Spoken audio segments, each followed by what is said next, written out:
All right, let's just talk a little bit about chapters 22 to 24.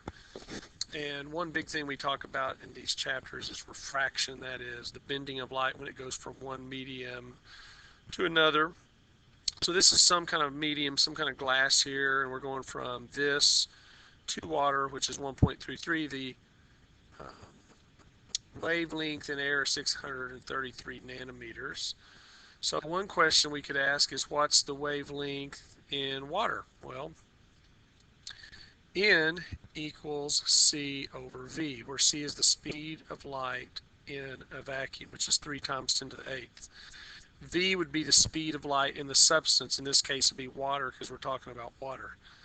But what we do know is we know frequency never changes when a light travels from one medium to another, only wavelength. Well, C is lambda in a vacuum, which is going to be the same as air. Air and a vacuum are almost the same. They are different, but you have to go out to like 5 significant digits before they're different.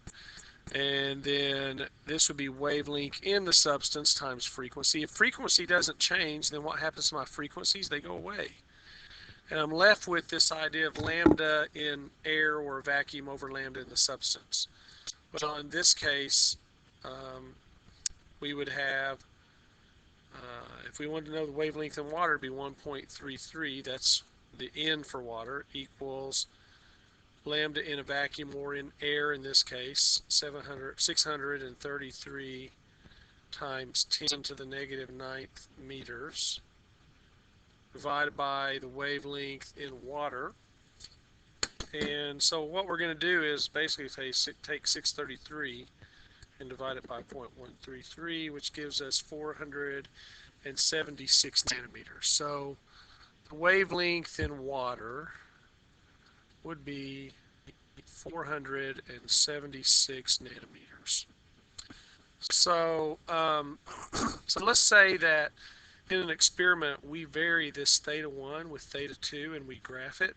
Well, what we end up getting is a straight line. I mean, you know, in real science, nothing's ever a perfectly straight line, but best fit line will be a straight line. And so if we did that, then we look at our N1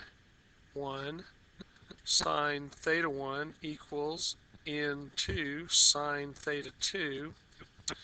And let's say that we want to make this right here our y. So if I do that, I'm going to have to divide both sides by N2. So we're going to have sine theta 2 equals N1 over N2 times sine theta 1.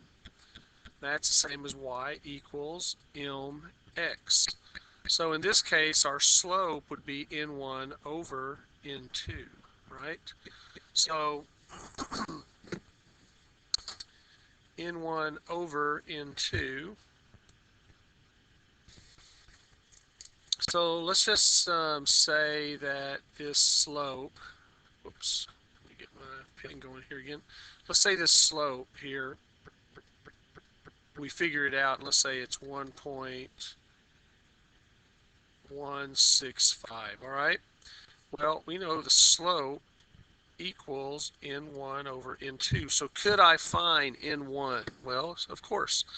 Slope would be, or N1, sorry, N1 would be slope times N2. So this would be 1.165 times 1.33, and what that gives me is 1.55 when I round off. So N2 would be 1.55. So what if I wanted to find the, again, frequency doesn't change, but what if I wanted to find the frequency, what if I wanted to find the speed of light in the glass? Well, that's where I would use N equals C over V. So 1.55 equals 3e8 meters per second over V. I'm solving for V. So it'd be 3 second e to the 8 divided by 1.55. And that's going to give me 1.9 times 10 to the 8. Yep.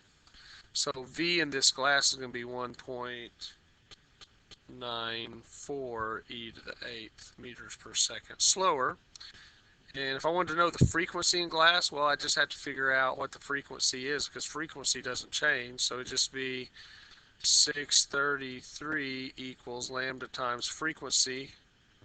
Not 633, sorry. 3 times 10 to the 8th meters per second equals lambda, which is 633.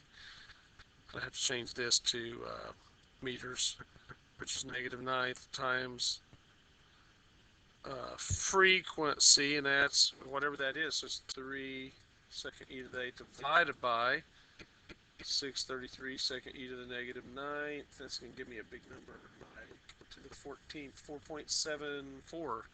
So 4.74 e to the positive 14th hertz. That would be the frequency in the glass. That'd be the frequency in water. That'd be the frequency in air, because frequency doesn't change. Wavelength changes. If I want to know the wavelength, then I could set this number equal to lambda times frequency, where I know that frequency, or I could just do n equals lambda naught over lambda in the glass, and I'd say 1.55 equals 633 divided by lambda in the glass, and that would give me that.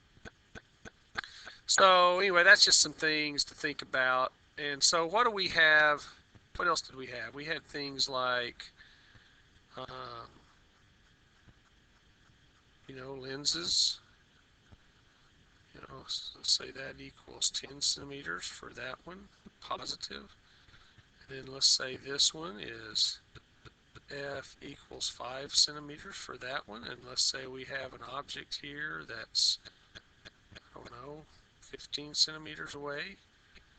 Then where is the final image going to be? We're just going to say 1 over F equals 1 over SI plus 1 over SO. So 1 over F, 10 centimeters, equals 1 over P, 15, plus 1 over SI. So 1 divided by 10 minus 1 divided by 15. X to the negative 1 gives me 30. So SI equals 30 centimeters. Now let's say that these two are 30 centimeters apart, okay? Now let's say they're 40. 30 is not enough. Let's say they're 40 centimeters apart. So I'm making this up as I go. Well, my image is going to be right here someplace. It's going to be upside down because it's real. I got a positive Q, positive image distance. And that image is going to now be the object for this lens. So now we can figure out where the final object will be, because we'll say 1 over F, 1 over 5 equals 1 over, okay, if this is 40 and that's 30, that's 10 centimeters apart, 10 centimeters, plus 1 over SI. So 1 divided by 5 minus 1 divided by 10, x to the negative 1 gives me 10. SI is going to equal 10 centimeters. That's to the right. So I'm going to go out here 10 centimeters, and it's going to be here. And so my final image will be 10 centimeters to the right, or if I wanted to go from this lens, it'd be, what, 40, 50 centimeters from this lens. And it'll be a real image upside down. And if I wanted to find magnification, that's going to be negative Q over P. So I could find magnification 1. That'd be negative 30 divided by 10. And then magnification 2 would be the same thing. Same equation. And that would be, 10 divided by 5. And then if I wanted the total magnification, I just multiply those two together. M1 times M2. That gives me the total magnification. One other thing we talked about was slits. And so if you have a double slit with a distance D,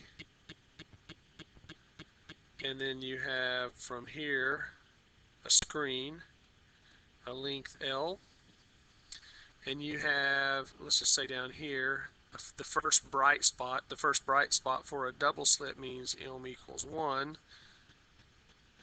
Then you have a path difference, and that path difference is D sine theta equals m lambda, or sine theta for small angles is the same as tan theta, so you could say d, and the distance from here to here, I didn't give you this, distance from here to here is y, to the bright spot. That's from the central bright spot to the next one is y, so d y over L equals m lambda.